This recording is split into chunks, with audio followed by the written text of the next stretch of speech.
Fleeing your country of origin to live in better conditions? Why not? But would you leave the United States to lock yourself up in North Korea? Well, that's exactly what James Dresnok did. Here's his story.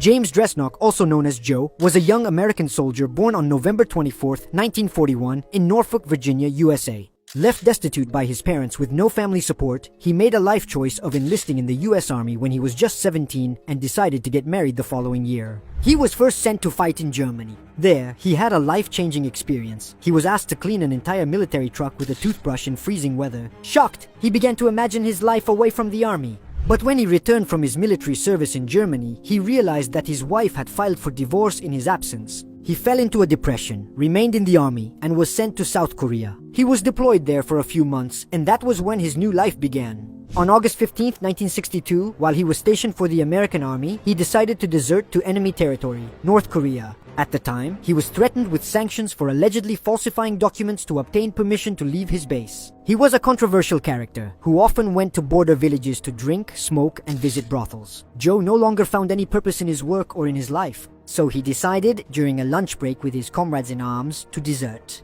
He ran across a minefield in broad daylight to escape. He dived in, surrendering with his palms in the air. He was quickly apprehended by the army and North Korean soldiers, who transferred him to the capital, Pyongyang, to be imprisoned. He then underwent a long interrogation in which he gave a lot of information about American troops to show his good faith. Joe was then taken to see another American deserter, Larry Allen Abshir, who was considered to be the first to have deserted after the end of the Korean War. They quickly became four, with the arrival of the deserters Jerry Wayne Parrish and Charles Robert Jenkins.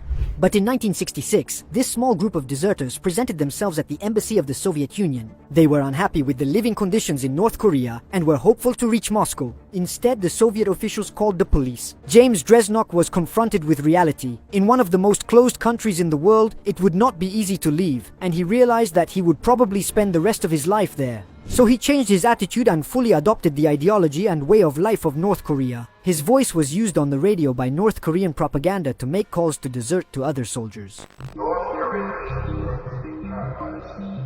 In the US, the man they called Comrade Joe was seen as a traitor to the nation, especially by his former brothers in arms. In 1972, Joe Dresnok crossed the line and officially obtained North Korean citizenship. He began a new career, working on the production of propaganda films. He resurfaces towards the late 1970s, featuring in North Korean narrative films that supported the city of Pyongyang. He gained a certain degree of fame in the country where the population knew him as Arthur. In 2006, he was interviewed by Daniel Gordon, a British director, for a documentary film entitled Crossing the Line, in which he stated that he never regretted his life in North Korea. He died in 2016 in Pyongyang at the age of 74. However, his succession as a servant of North Korean propaganda is assured. Two of his sons are currently working for the regime. In a video published in 2015, they proudly displayed on their clothing the insignia of Kim Il-sung and Kim Jong-il, the first leaders of North Korea. They also advised the United States to abandon its hostile policy towards North Korea.